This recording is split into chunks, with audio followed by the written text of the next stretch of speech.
Olá, amigo prevencionista. Vamos à nossa aula 4, avaliação dos riscos ocupacionais na nova NR1, do módulo 3, identificação de perigos e avaliação de riscos.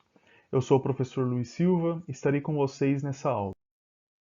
Vamos começar vendo o item da nova NR1 que trata sobre a avaliação dos riscos ocupacionais. Então, a norma diz que a organização deve avaliar os riscos ocupacionais relativos aos perigos identificados em seu estabelecimento, de forma a manter informação para a adoção de medidas de prevenção. Nós pudemos ver na aula anterior como fazer esse levantamento de perigos, né, fazer essa identificação de perigos, e essa é a fase seguinte, é a fase de avaliação dos riscos ocupacionais inerentes àqueles perigos que nós já identificamos. Para cada risco, deve ser indicado o nível de risco ocupacional, determinado pela combinação da severidade das possíveis lesões ou agravos à saúde com a probabilidade ou chance de sua ocorrência. Então, os trabalhadores, quando estiverem expostos aos perigos, eles estarão em risco. E para esse risco, é preciso encontrar o seu nível. O nível de risco ele é obtido a partir da combinação entre severidade e probabilidade. Muito bem. Quando a gente fala de encontrar risco a partir desses dois fatores, probabilidade e severidade, de imediato já nos vem em mente a matriz de riscos. Então vamos entender o que é essa matriz de risco. Então, a matriz de risco é uma forma de avaliar risco, é uma forma de criar categoria, de criar nível para o risco, considerando dois fatores, probabilidade e severidade. Aqui eu tenho para vocês, pessoal, a matriz de risco da BS 8800 de 1996, BS British Standard. Então eu tenho aqui para a probabilidade três níveis, três categorias: altamente improvável, improvável e provável. Para a severidade eu tenho outras três categorias: levemente prejudicial, prejudicial ou extremamente prejudicial. Então é uma matriz 3 por 3. A matriz pode ser 4 por 4, 3 por 2, 4 por 3, enfim. Nós temos a liberdade para criar a nossa matriz. No entanto, quando a gente tem a referência, fica fácil às vezes argumentar com um auditor fiscal do trabalho ou com outros profissionais, né, sobre esse nível de risco que você obteve. Então eu vou sugerir aqui duas matrizes para vocês. Uma é da ABS 8800, né, e a matriz seguinte é a matriz da AIA, tá? Então vamos dar uma olhada continuar olhando essa matriz, né, da ABS 8800. Então, por exemplo, para um risco, né, que tem uma probabilidade de ocorrência altamente improvável, mas ele seja extremamente prejudicial, esse risco é moderado. Então, mesmo que ele, olha, muito difícil acontecer, mas se acontecer, vai ser extremamente prejudicial, eu considero um risco moderado. Por que é importante isso? Porque eu quis mostrar isso para vocês. A partir da determinação do nível do risco, a própria matriz vai dizer o que a gente deve fazer. Tá? Eu sei que a preocupação de alguns aí é sobre a liberdade que a gente tem para criar matriz, mas não é bem assim. Tá? A gente vai falar sobre isso adiante. Se eu tiver, por exemplo, uma probabilidade provável, é provável que aconteça o dano, mas ela é levemente prejudicial. Então, meu risco ainda será moderado. Né? Então, veja, se houver o extremo, seja em probabilidade ou em severidade, né, o risco é moderado. E daí, quando o risco é moderado, de acordo com a matriz, o meu plano já terá ações, já terão ações dentro de cronogramas para que eu consiga fazer um controle adequado desse risco. Aqui eu tenho para vocês, pessoal, o plano de controle que eu acabei de comentar. Então, por exemplo, se aparecer, esse é um exemplo, né, um risco, um nível de risco ali substancial, né, ou um moderado, que foi o que a gente falou, né, no slide anterior. Então, risco moderado. Quais serão as ações? Devem ser feitos esforços para reduzir o risco, mas os custos de prevenção devem ser cuidadosamente medidos e limitados. As medidas de redução de risco devem ser implementadas dentro de um período de tempo definido. Então você vai precisar colocar ações, considerando os custos da prevenção. Quando o risco moderado associado a consequência extremamente prejudicial, uma avaliação ulterior pode ser necessária, a fim de estabelecer mais precisamente a probabilidade de dano, como uma base para determinar a necessidade de medidas de controle aperfeiçoadas. Então, olha, a própria matriz já diz o que a gente tem que fazer. Então, assim, eu fiz a minha avaliação, me deu um determinado nível de risco. O que vai para o plano? A matriz já diz, né? Isso está referenciado. Então, é a matriz com plano de controle da ABS 8800, tá? Então, por isso é interessante usar uma já conhecida, mas nada impede que você utilize e crie a sua, né? A sua matriz, né? E o seu plano de controle com base no risco também, tá bom? Vamos lá, agora é a matriz de risco da AIA. Então, nessa matriz de risco, nós teremos também severidade e probabilidade. Mas diferente da matriz da ABS, o que a gente tem aqui na da AIA? 4 fatores para severidade e 4 fatores para probabilidade. Tá? Então, por exemplo, se eu tiver uma severidade 4 e uma probabilidade 0, aqui vai me dar um risco baixo. Então a gente vai observar no plano, né, em seguida aqui, quais ações devem ser desenvolvidas. Mas se eu tiver, por exemplo, uma probabilidade 1 e uma severidade 4, risco moderado, igual ao anterior. Tá? Então, outra matriz, outro exemplo, né, que você pode utilizar também. Então, são aí duas referências. Vamos lá, vamos dar uma olhadinha aqui. Severidade 4 e probabilidade 0, risco baixo. E depois um risco moderado. O que eu teria que fazer de acordo com a área? Então, para um risco baixo ou trivial, né, não é prioritário. Então, eu não preciso, né, considerar ações ali, a minha atuação não é prioritária para esse risco. Então, ações dentro do princípio de melhoria contínua.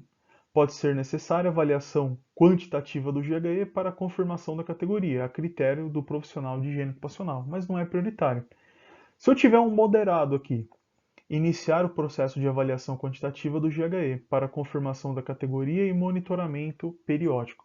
Então, um detalhe, essa matriz da AIA, né, ela é uma matriz qualitativa, então eu não fiz as minhas avaliações. Tá? Eu não coloquei um nível de exposição lá no meu levantamento de perigo. E daí eu posso sair, a partir daqui, com a necessidade de avaliações quantitativas. Né? Então, a matriz vai dizer, inclusive, o que você deve avaliar, né, se você não fez a medição ainda, né, na fase de levantamento de perigos, tá bom? Então, assim, bem interessante essa matriz da AIA também com as estimativas dos níveis de risco. Então, aqui a gente vai ter, né, o risco trivial e baixo, com medidas, né, irrelevantes, considerações técnicas irrelevantes, ou de atenção, ou crítica ou não tolerável. Então, o meu plano de ação, né, ele vai ser determinado também com essas categorias aqui. Também interessante, poxa, é não tolerável. Então, aqui são ações imediatas, prioridade máxima. Então, são ações ali críticas, prioridade preferencial. Então, olha que legal, a matriz vai nos dizer o que fazer também. Bom, como vocês viram anteriormente, a matriz de risco, ela tem lá para severidade ou probabilidade níveis diferentes. Então tem lá severidade 1, 2, 3 ou 4 e probabilidade 1, 2, 3 ou 4. E quais são os critérios para você determinar se vai ser 1, se vai ser 2 ou 3 ou 4? Para você determinar isso, você vai utilizar alguns critérios que a norma chama de gradação. Então tem a gradação da severidade, das lesões ou agravos à saúde, e tem a gradação da probabilidade de ocorrência das lesões ou agravos à saúde também. Quais são os critérios que a norma coloca para essas gradações? Para a severidade, você tem que levar em conta a magnitude da consequência e o número de trabalhadores. E quando a gente fala de magnitude, tem que levar em consideração os acidentes ampliados com consequências para a comunidade onde essa organização está instalada. E os critérios para a gradação da probabilidade tem que levar em consideração os requisitos estabelecidos em normas, nas outras normas regulamentadoras, as medidas de prevenção implementadas já pela empresa, que já estão funcionando, as exigências da atividade de trabalho, que é importante aqui para a ergonomia, inclusive, a comparação do perfil de exposição ocupacional com valores de referência, então os limites de tolerância. Então vejam aqui, para a probabilidade, olha a importância de fazer um bom levantamento de perigos. Então no levantamento de perigos eu já identifiquei qual a legislação aplicável, eu já identifiquei lá, por exemplo, quais são as exigências da atividade, eu acompanhei o trabalhador, eu vi ele fazendo a operação, eu estive no local de trabalho, e para alguns perigos eu já tive a oportunidade de fazer as avaliações quantitativas e eu posso agora comparar com os limites de tolerância. Então, um bom levantamento de perigo vai possibilitar que a gente aplique aqui os nossos critérios para a gradação da severidade e da probabilidade. E eu ouvi, pessoal, de muitos profissionais o receio por conta desse item da norma, que a organização é quem vai selecionar as ferramentas e técnicas de avaliação de riscos que sejam adequadas ao risco ou circunstância em avaliação. Então é a organização quem vai escolher qual vai ser a matriz e quais serão os critérios adotados. Então é ela que vai determinar. É claro, com o apoio, com o suporte de um profissional técnico, né, qualificado, habilitado na área.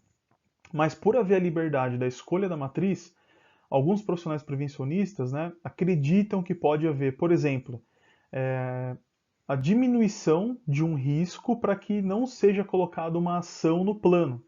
Então a sua matriz vai apresentar todos os riscos ali, trivial, né, risco, às vezes quando ele é grave, como moderado, risco moderado como trivial. Então vai haver ali não vai haver uma sinceridade, né, na hora de apresentar o risco por conta desse critério técnico estar aberto. No entanto, não é bem assim. Como vocês podem perceber, né, existem critérios para a gradação de severidade e probabilidade. E esses critérios devem estar escritos no critério utilizado. Então você vai precisar apresentar lá nos seus critérios se está acima ou abaixo do limite. Como diz aqui no critério de probabilidade, se você está atendendo os outros itens das outras normas. Então, por exemplo, numa atividade de trabalho em espaço confinado, se o trabalhador está no espaço confinado, dentro do espaço confinado, sem os EPIs adequados, sem um vigia, sem o treinamento correto, sem medida de resgate, não está atendendo a NR 33. Obviamente, não vai aparecer ali um risco trivial. Eu acredito que nem moderado. Então a sua matriz vai ter que proporcionar isso através dos critérios. Então você nunca vai ter um risco trivial que não esteja atendendo às normas regulamentadoras. Você nunca terá um risco trivial que não esteja a exposição, a concentração, a intensidade daquele agente, né, daquele perigo, esteja acima do limite de tolerância. Por quê? Porque o critério não permite. O critério diz isso para a gente. Né? Então, eu quis abordar um pouco mais sobre isso aqui com vocês, né? Falar mais sobre isso, para que vocês fiquem mais tranquilos. Né? Então, o seu critério na sua matriz, né, precisa atender a esses itens aqui da norma que a gente acabou de falar. Vamos ver exemplos desses critérios de acordo com a AIA, na sua ferramenta qualitativa. Então eu tenho aqui a minha matriz, né, que nós mostramos já da AIA, e aqui os critérios para probabilidade e para severidade. Então, por exemplo, olhando para a minha matriz, aqui nas colunas eu tenho o índice de probabilidade. Então, por exemplo, para ser probabilidade zero, não há exposição, essa é a categoria, zero não há exposição. E a descrição, para ajudar eu a determinar se será mesmo zero, nenhum contato com o agente ou contato improvável. E se for 3? O que seria 3? Exposição elevada. E a descrição aqui vai me ajudar, ó, contato frequente com o agente e altas concentrações. Então, esse critério nos ajudará a determinar, né, qual é o índice que eu vou utilizar. Isso vale para a probabilidade, e aqui a matriz da AIA chama de índice de efeito, que seria da severidade. Né? Então, por exemplo, uma severidade índice 2. O que é o 2? O 2 são efeitos reversíveis, severos e preocupantes. Né? Então, o critério vai sempre nos ajudar, é uma referência, né, a utilizar a nossa matriz. Então, como são referências, o que a gente tem que fazer? Adaptar para a NR1. Né? Então, pegar essas referências, olhar o que diz o texto da norma, a gente pode criar, né, elaborar também, a gente tem liberdade técnica para fazer esse tipo de mudança, né, e preparar a nossa matriz. Voltando para o texto da norma, após a avaliação, os riscos ocupacionais devem ser classificados, observando o subitem anterior que nós vimos, né, probabilidade e severidade, para fins de identificar a necessidade de adoção de medidas de prevenção e elaboração do plano de ação. Então é por isso que eu preciso criar categorias, classificar o meu risco para que eu consiga priorizar ações no plano, que faz parte, né, do PGR, que vem é a parte seguinte do inventário. O processo de identificação de perigos e avaliação de riscos, nesse processo, né, de identificação de perigos e avaliação de riscos, o processo de identificação deve considerar o disposto nas normas regulamentadoras e demais exigências de segurança do trabalho. Então, como eu comentei com vocês, pessoal, quando eu vou nomear da categoria para um risco, né, eu tenho que considerar o que está nas outras normas. Então, se não está atendendo uma outra NR, né, esse risco, se não estiver atendendo uma outra NR, esse risco não vai poder ser trivial. Esse risco não vai poder ser ali, um nível significante que não vai gerar ações no meu plano. Então, a norma prevê esse tipo de atenção também a todos os outros requisitos das outras normas regulamentadoras. Então, vendo todo esse processo, como ficaria, né? Então, eu terei a identificação de perigos como a primeira etapa. Em seguida, eu vou fazer a minha avaliação de riscos, considerando probabilidade e severidade, como nós acabamos de ver aqui, considerando a matriz com critérios definidos. Esse risco, né, ele pode dar alguns níveis aí ou classificações de acordo com a matriz que eu vou utilizar, mas ele vai ter sempre um nível aceitável. Então a organização vai assumir um risco, né, aceitável, ela vai reavaliar pelo menos a cada 2 anos, mas ela pode fazer isso a qualquer momento, mas no máximo a cada 2 anos ela vai reavaliar, né, e fazer novas identificações de perigo para confirmar se realmente aquele risco é aceitável. Então ela vai identificar perigos, depois avaliar o risco novamente. Né? E se esse risco for incerto, der ali um risco moderado, né? Então nessa classificação intermediária você vai precisar obter mais informações, então fazer avaliações quantitativas, repetir o seu levantamento em campo. Né? Então você vai precisar obter informações adicionais para confirmar, e daí você volta, faz identificação de perigo, avalia o risco novamente. E se o risco for inaceitável, você vai precisar controlar. Né? Então, promover medidas de controle planejadas aí no seu plano. Né? Quando é inaceitável, prioridade máxima para esse tipo de risco.